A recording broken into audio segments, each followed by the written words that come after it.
যোৱা বছৰ ঠিক এনেকুৱা সময়তে মই ধুবুৰীলৈ গৈছিলোঁ ধুবুৰী মানে সেই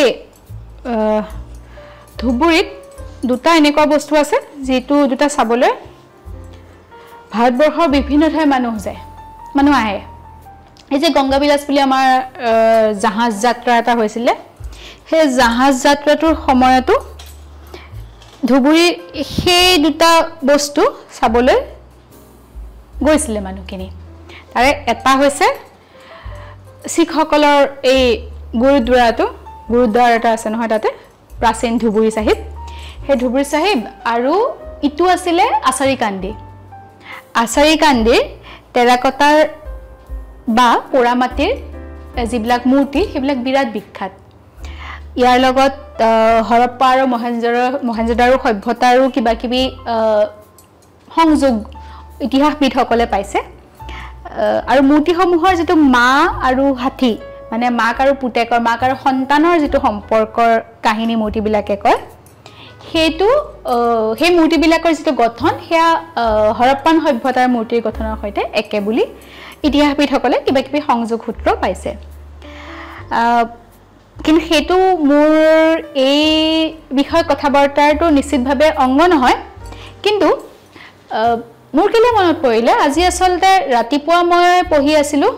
ডাকৰ বচনৰ বিষয়ে ডাকৰ বচনত ৰন্ধন প্ৰকৰণৰ বিভিন্ন অনুসংগৰ বিষয়ে মই পঢ়ি আছিলো আৰু হততে আমি ভাবো এই যে ইলিশ মাছ বোলা বস্তুটো আমি হততে ভাবো যে এইটো অসমীয়া ৰন্ধন প্ৰণালীৰ অংগ নহয় এইটো বেংগলী সকলে খায় কিন্তু ডাকৰ বচনত এনেকুৱা ধৰণৰ কেইটামান ৰন্ধন প্ৰণালী আছে মানে এটা ৰন্ধন প্ৰণালী ডাকৰ বচনত আছে আৰু এটা ৰন্ধন প্ৰণালী মই আগতে এবাৰ অনন্দ কন্দলীৰ কুমৰ হৰণত পঢ়িছিলো কিন্তু ডাকৰ বচনৰ যেটো আছিল ইলিহি মাছক চিৰকুটিয়া ত্ৰিকটো দিয়া তৈলে ভাজিয়া এটা সেই ব্যঞ্জন যিজনে খায় আমৰৰ সদৃশ মুখ গোন্ধায় এটা মানে ইলিশ মাছক অকনমান কচি তাক যেতিয়া ত্ৰিকটো অৰ্থাৎ পিপলি আদা জালুক একেলগে দি খুন্দি হেয়া যেতিয়া আপুনি আদা মানে শুকান আদাৰ গুৰি হেয়া দি যেতিয়া আপুনি তেলত ভাজে সেই ব্যঞ্জন যি খায় তে আমৰ নিচিনা মুখ গোন্ধায় এটা ভাবক ইলিশৰ গুণ নৰমালি সাধাৰণতে মাছ খোৱা মানুহেও বহুত ক্ষেত্ৰত ইলিশৰ গুণটো বেয়া পায় আটাইতকৈ ডাঙৰ কথা ডাকৰ বচনত সেই বিষয়ে উল্লেখ থকালৈ চাই প্ৰাচীন অসমত বা মধ্যযুগীয় অসমত ইলিশ মাছৰ ব্যঞ্জন খোৱাৰ তাৰমানে পৰম্পৰা আছিল আৰু নাথাকিবনো কিয় এই যে টেৰাকটাৰ মূৰ্তিটোৰ কথা ক'লো আমি বহুত সময়ত সততেই পাহৰি যাওঁ যে ধুবুৰী মানকাছাৰ এইবিলাক জিলা অসম নামৰ ৰাজ্যখনৰ সংস্কৃতিৰ অন্তৰ্গত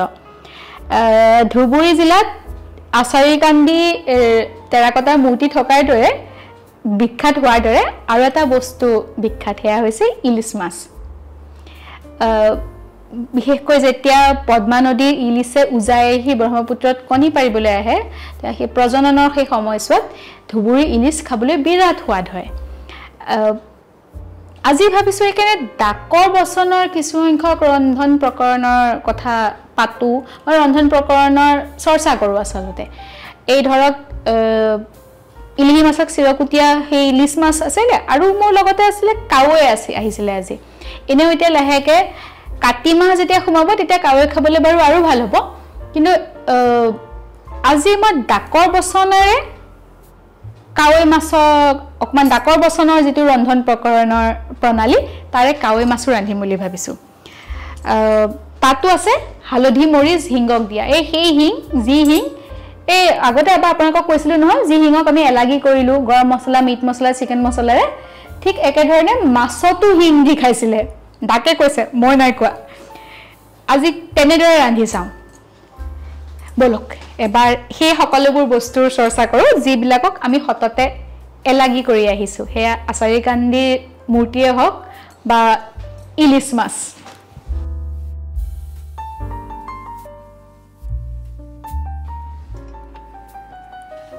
ইলিশ মাছ আৰু কাৱৈ মাছ এটা আমি মানি লওঁ যে অসমীয়া ৰন্ধন প্ৰকৰণৰ অংগ হয় আন তুমি মানি নলওঁ কিন্তু মানি নললেও প্ৰাচীন সাহিত্যৰ উপাদানত প্ৰাচীন সাহিত্যৰ তাৰমানে বিভিন্ন ৰেফাৰেন্সত প্ৰসংগত দুয়োটাকে অসমীয়া ৰন্ধন প্ৰকৰণৰ অংগ হিচাপে ধৰা হৈছে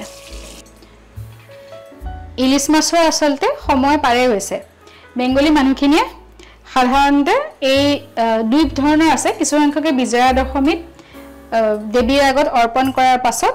আৰু সৰস্বতী পূজালৈকে সৰস্বতী পূজাত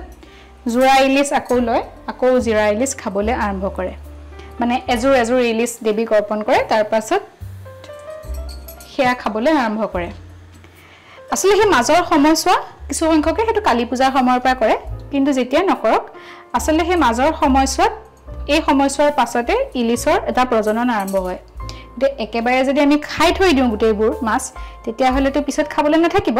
সেই কাৰণে আমাৰ পূৰ্বপুৰুষসকলে এই উজানৰ মাছৰ ক্ষেত্ৰতো কিছুমান নীতি নিয়ম বান্ধি দিয়া আছিল আমাৰ অসমতো সেইবোৰ কাৰণতে কৰিছিল কাৰণ তেওঁলোক বুদ্ধিমান আছিল প্ৰকৃতিৰ লগত সহৱস্থান কৰিব কেনেকৈ লাগে সেয়া তেওঁলোকে আমাতকৈ বেছি ভালকৈ জানিছিল অকণমান নিমখ হালধি দি মাছখিনি সানি লম যদিও ডাকে সম্পৰ্কত একো কোৱা নাই কিন্তু আৰু ইমান দিনৰ যেটো হজ হেতুনো কেনেকৈ আৰু মাহতক কৰি অহা দেখিছো তাৰ আগৰ প্ৰজন্ময়ো কৰা দেখিছো গতিকে ৰূপা ককাৰ হজ বুলি কয় যে তেনেকৈ মোৰ মা আইতাহঁতৰ হজটো মই এৰিবতো নোৱাৰো গতিকে ডাকে নকলেও কাৱৈ মাছৰ ক্ষেত্ৰত ডাকে কৈছে হালধি মৰিচ হিংগক দিয়া আৰু সেই সময়ত মৰিচ মানে হৈছে গোলমৰিচ কাৰণ তেতিয়াতো অন্য মৰিচ নাছিলে সেই কাৰণে সেই জালুকক বেলেগে গোলমৰিচ নাম দিব লগা হোৱা নাছিলে মৰিচ বুলিয়ে বুজাইছিলে ইলিশৰ ক্ষেত্ৰত নিমখৰ ক্ষেত্ৰত অকণমান সাৱধান হ'বলগীয়া হয় কাৰণ ইলিশৰ নিজে আধা যেহেতু সি সেলাইন ৱাটাৰৰ এই মানে নিমখীয়া পানীৰ নিমখীয়া পানীৰ পৰা যেহেতু সি ওপৰলৈ উঠি আহে এই উজাই আহে আচলতে আমাৰ ভাষাত ক'বলৈ গ'লে সেয়েহে অকণমান তাৰ সোৱাদত সেই ভাৱটো থাকে মানে এটা প্ৰকৃতিত বুলি ক'লে বেছি শুদ্ধকৈ কোৱা হ'ব সোৱাদতকৈ তাৰ বৈশিষ্ট্য হেতু এতিয়া এই যে ডাকে কৈছে ইলিহি মাছক চিৰকুটিয়া ত্ৰিকটু দিয়া তৈলে ভাজিয়া এটা ত্ৰিকটু বুলি ক'লে বহুতে ত্ৰিফলা বুলি ভুল কৰিব ত্ৰিফলা নহয় দেই ত্ৰিকটু হৈছে আপোনাৰ পিপলি অৰ্থাৎ পান বা জালুকৰ যে এই ধৰণৰ গুটি কেইটামান থাকে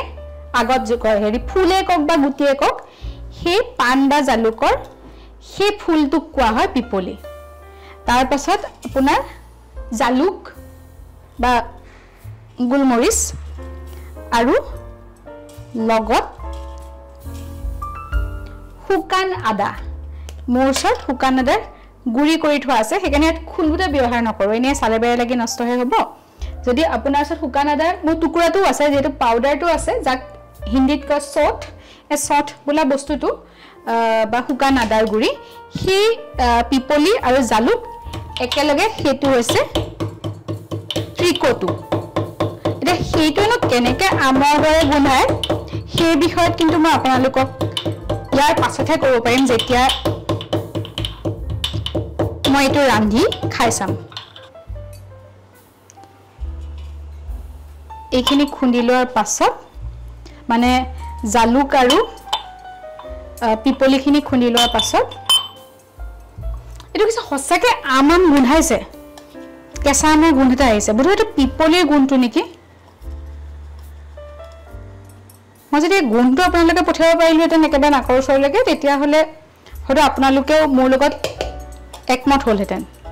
এতিয়া শুকান আদাৰ সৈতে এইখিনি মিক্স কৰি ল'ম আৰু তাৰ পাছত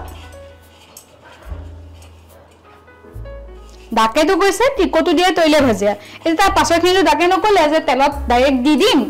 নে মাছখিনি মেৰিনেট কৰি লৈ পেলাই তাক ভাজিম মই মোৰ মতে ইমান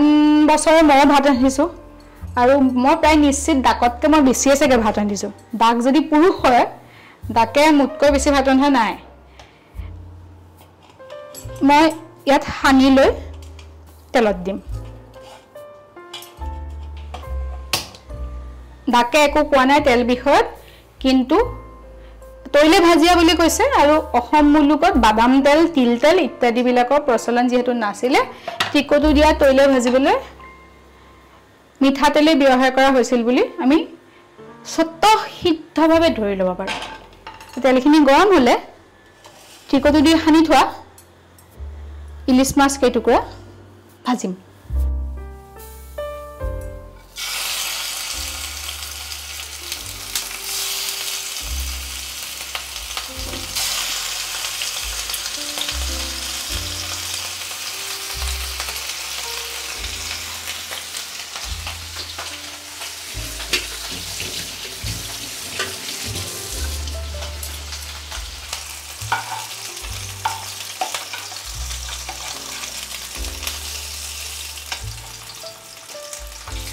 বাকে নকলেও মই আপোনালোকক একেবাৰে ইলিশ মাছ বজাৰ গুপুত কথা এটা কওঁ ইলিশ মাছ কেতিয়াও বেছি সময় ভাজিব নালাগে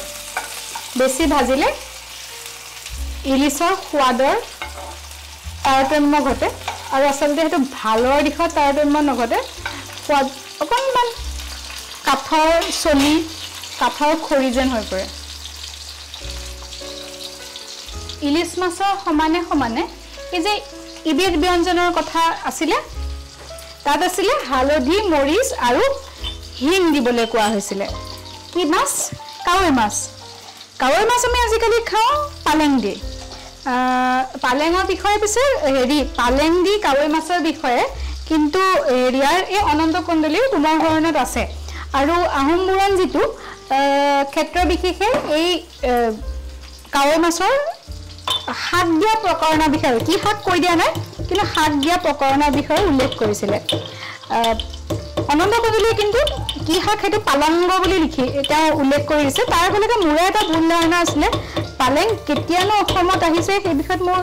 কোনো মই এনেকুৱা লাগিছিলে পালেং চাগে ঔপনিৱেশিক শাসনৰ সময়ত অহা কিন্তু ঔপনিৱেশিক শাসনৰ সময়ত পালেং অসম মুলুকলৈ অহা নাই তাৰ অনন্ত কণ্ডলীৰ কুমাৰ হৰণ বৈষ্ণৱ সাহিত্যৰ যিটো যুগ বৈষ্ণৱ সাহিত্যৰ যুগৰ শেষৰ ফালে লিখা আৰু ঔপনিৱেশিক শাসনৰ আগত লিখা এই খাদ্য মানৱ বুৰঞ্জীৰ আটাইতকৈ এৰাব নোৱাৰা আৰু আটাইতকৈ মানে বেছি কথা কোৱা বাকি প্ৰত্যেক বস্তু সলনি হ'লেও খাদ্য ৰীতি কেৱল জিঅ'গ্ৰাফিয়ে সলনি কৰিব পাৰে আপুনি হাজাৰ চেষ্টা কৰিলেও অসমত ইটালী দেশীয় পাস্তাটো খুৱাব নোৱাৰে কাৰণ উপাদান কিছুমান নাপায় নহয় দেশ এখনৰ সংস্কৃতি সভ্যতা ইতিহাসৰ বিষয়ে বহুত কথা কয় এই ধৰক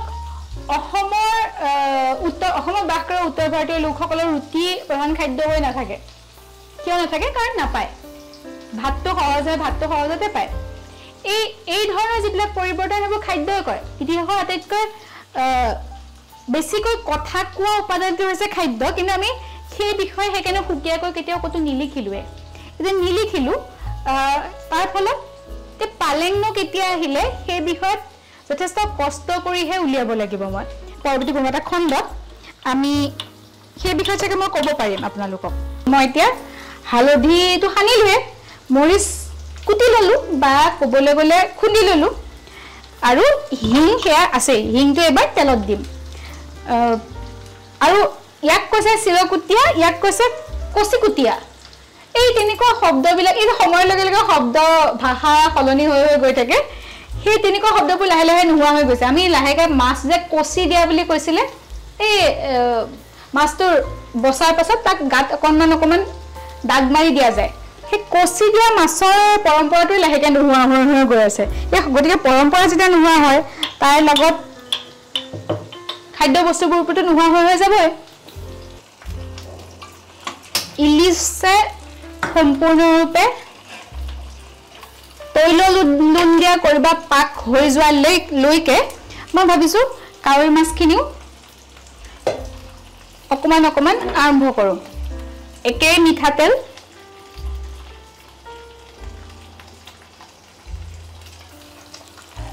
তাৰ পাছত দিব লাগিব হিং দেখিছেনে কুমাৰ হৰণত অনন্ত কণ্ডলীয়েও ক'লে হিঙৰ কথা আৰু আমাৰ ডাকেও ক'লে হিঙৰ কথা তাৰ পাছতো আকৌ আপোনালোকে চিকেন মছলা মিট মছলাক আপোন কৰি লৈ হিঙকহে বহিৰাগত সজায় আৰু হিঙৰ দৰে অন্যান্য কিছুমান মছলা আছে যিবিলাক মছলা অসম ভূমিত আগৰে পৰা উৎপাদন হৈছিল যেনে জাইফল জাবিত্ৰী একেজোপা গছৰে ফল আৰু ফলটোৰ ওপৰ বাকলি আমি যথেমধে ব্যৱহাৰ নকৰিছিলোঁ সেইকাৰণে আমি ভাবো যে সেইবিলাক আমাৰ থলুৱা নহয় সেইটো নহয় কাৰ্বি পাহাৰ জয়ন্তীয়া পাহাৰ মেঘালয়ৰ এইবিলাকত তেনে ধৰণৰ যাৰ মালভূমিৰ বৈশিষ্ট্য আছে আৰু ইফালে জলবায়ু শীত আৰ্দ্ৰ সেইবিলাক ঠাইত কিছুমান বনজ মানে উদ্ভিদজাত যিবিলাক আমাৰ উপাদান মছলা সেইবিলাকৰ আগৰে পৰাই উৎপাদন হৈছিল জালুকৰ গুৰিখিনি দিলো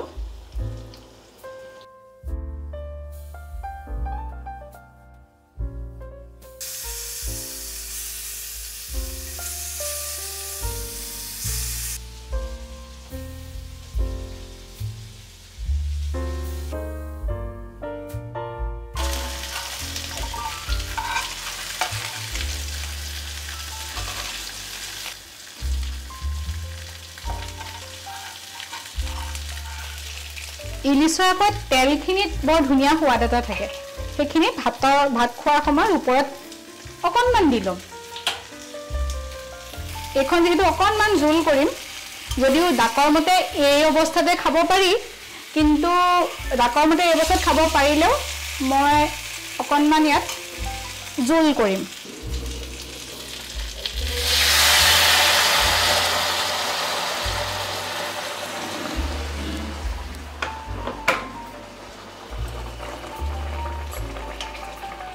অকণমান নিমখ দিম জোলখনৰ সোৱাদ অনুযায়ী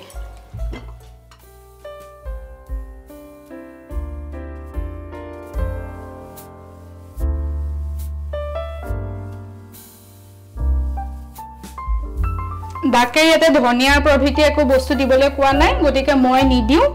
মই লাহেকে আঞ্জাখনৰ জাল অকণমান বহাই দি উতলালো লেকে বন্ধ কৰিম জাল মানে একো জলকীয়া গুৰি নহয় দেই জাল মানে হৈছে জুইৰ তাপ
আজি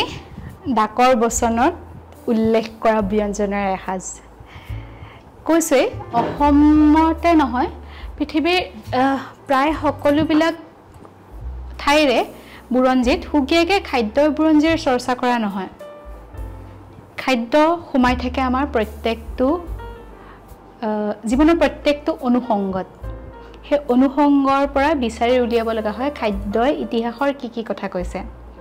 কিয় কেৰেলাৰ পাথিৰি আৰু অসমৰ গোলা ৰুটি বা পিঠাগুৰি ৰুটি এইবিলাকৰ কিয় একে ধৰণৰ সাদৃশ্য আছে কিয় অসমৰ জেং পিঠা আৰু ইডিয়াপ্পমৰ কি সাদৃশ্য আছে কিয় আছে এই সকলোবিলাক গম পোৱা যায় এই অনুষংগবিলাকৰ খুচৰি কৰা চৰ্চাত পাকঘৰটোক চাগে আমি সততে এলাগি কৰোঁ সেইকাৰণে পাকঘৰে দিয়া বুৰঞ্জীকো আমি সততে এলাগি কৰোঁ মাজে মাজে তাৰ মাজতে ডাকৰ নামতে হওক বা